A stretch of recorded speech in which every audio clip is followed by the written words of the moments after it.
Graça e paz, povo de Deus. Estou aqui hoje, né? Junto com esse monte de homem aqui, homens santos, ungidos, né? Pastor Márcio, aquele que está no probatório, é o presbitério, nosso líder dos jovens, o Fernando. Que bom, né? A gente está se reunindo para conversar um pouquinho sobre a palavra. Graça e paz, Fernando. Graça e paz, pastor Cristiano, graça e paz, pastor Márcio, graça e paz, irmãos que estão nos assistindo. Como sempre, uma alegria estarmos aqui, né? Podendo levar um pouco daquilo que é a palavra de Deus à vida dos irmãos. Marcinho Beretta, graça e paz, meu pastor. Graça e paz, meu pastor, graça e paz, Fernandinho, graça e paz, você que nos acompanha aí, que Deus te abençoe em nome de Jesus.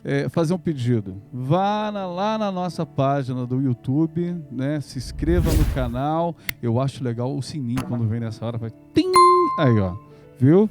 Faça parte da grande família Semeando. Amados, olha só, Provérbios 16, 32, fala de algo nesse tempo, né, que muitos estão aflitos. Por quê?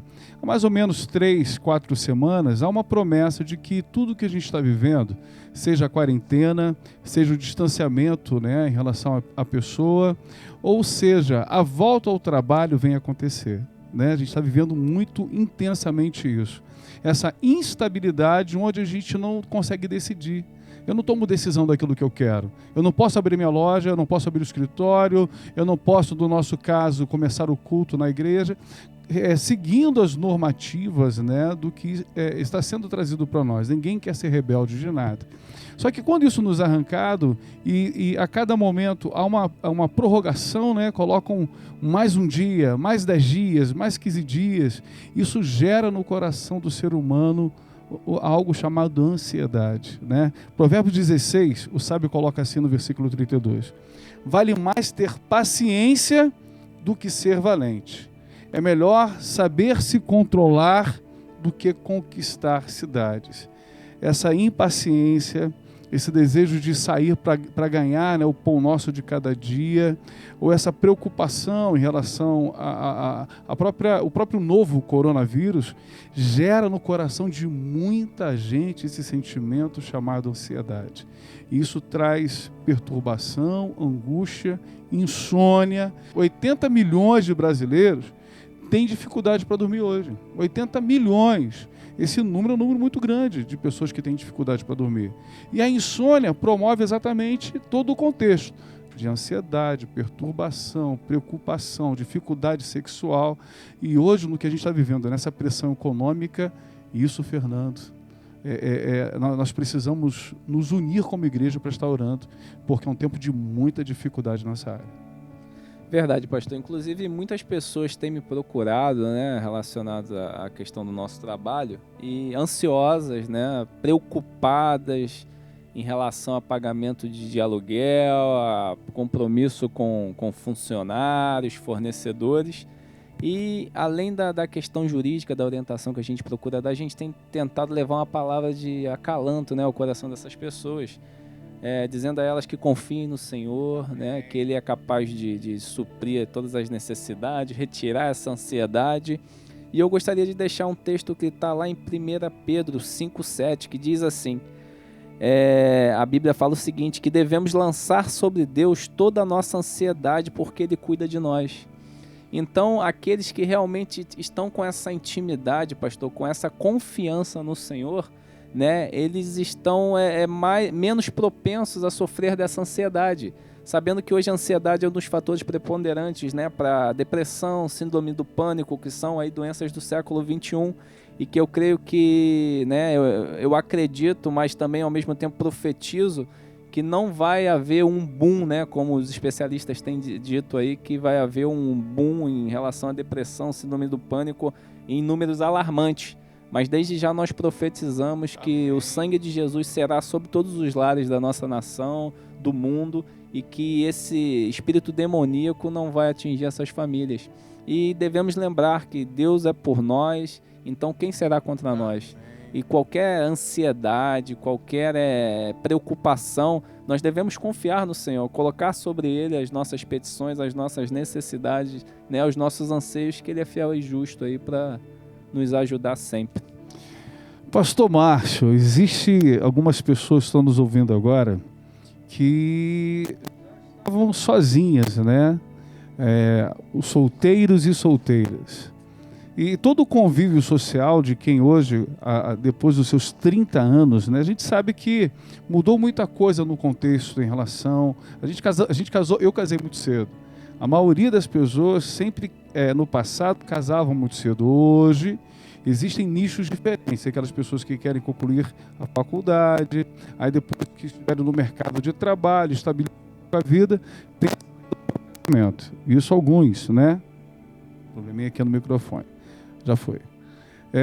Algum outro nicho, né, ainda continua casando cedo, mesmo que não pense dessa forma. Mas, pastor, existe uma gana de meninos e meninas com seus 36, 40, 50 anos que estão no segundo casamento ou que, infelizmente, ficaram viúvos ou viúvas, ou não estão no segundo casamento, né, terminaram o casamento, estão em busca do segundo casamento.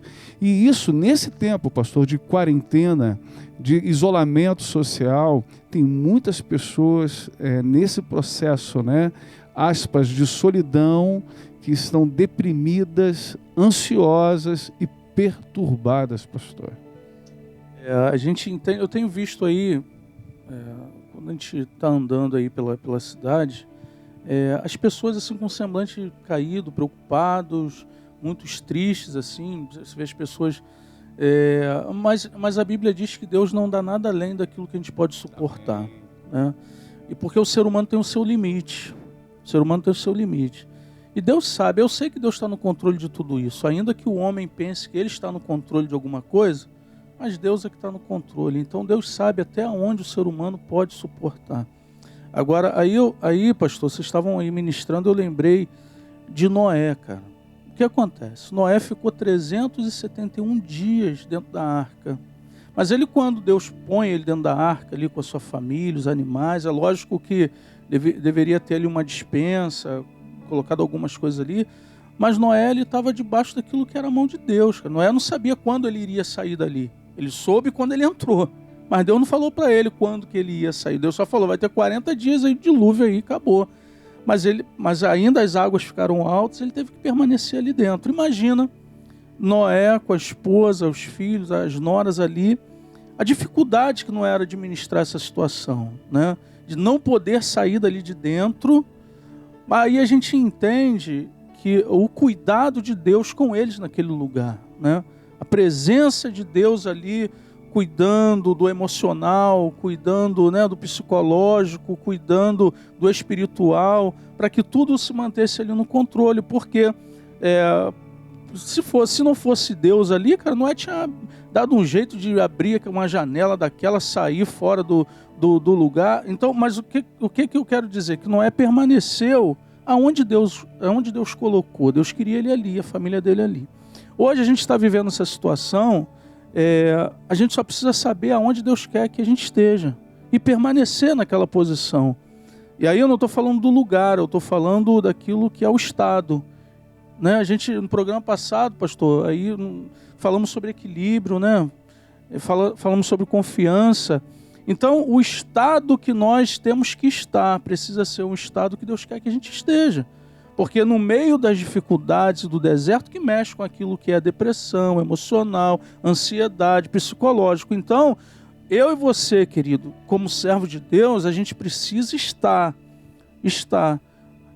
no lugar onde Deus quer que a gente esteja. Se a Bíblia diz que todas as coisas cooperam para o bem daqueles que amam a Deus, tudo isso que está acontecendo está cooperando. Deus está movendo em nosso favor em alguma coisa ainda que hoje a gente não sabe o que é. Noé não sabia quando ele ia sair da arca, mas ele sabia que Deus estava no controle. Noé, talvez a comida estava acabando lá, mas Deus não deixou faltar. Alguma coisa Deus fez ali que manteve aquela família de pé. Eu creio, querido, que nesse tempo, ainda que pessoas estão falando daqui 1 mês, daqui 3 meses, daqui 1 ano, sei lá, a gente precisa entender que Deus está no controle. O desespero, a ansiedade não pode tomar conta de nós, querido, porque Deus está no controle. Chegou um tempo que as águas baixaram, que Noé saiu da arca e tudo começou melhor do que antes. E aí essa palavra de esperança que a gente tem que ter. Querido, daqui a pouco isso daí vai passar, as águas vão baixar e vai ser melhor do que antes, pastor. Vou pegar carona aqui no que o Fernando colocou, né? Também, lançando sobre ele, Cristo Jesus, toda a nossa ansiedade, porque ele tem cuidado de nós. Obrigado pelo teu carinho, pela audiência, viu? Paz do Senhor, um beijo no coração. Paz do Senhor, beijo no coração e mantenham-se firmes no Senhor, que Ele suprirá todas as nossas necessidades e acalmará a nossa ansiedade. Paz.